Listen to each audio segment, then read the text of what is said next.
You ask Tiger to solve. This deals with linear equations with one unknown. The final result is s equals 9. Let's solve it step by step.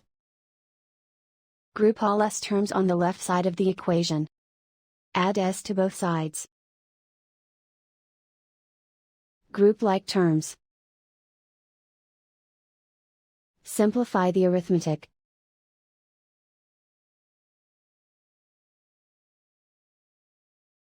Group all constants on the right side of the equation. Subtract 9 from both sides. Simplify the arithmetic.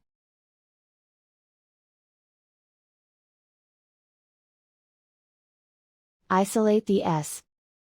Multiply both sides by -1. Remove the ones.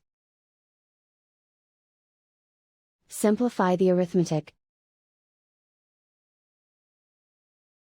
And so the final result is s equals 9.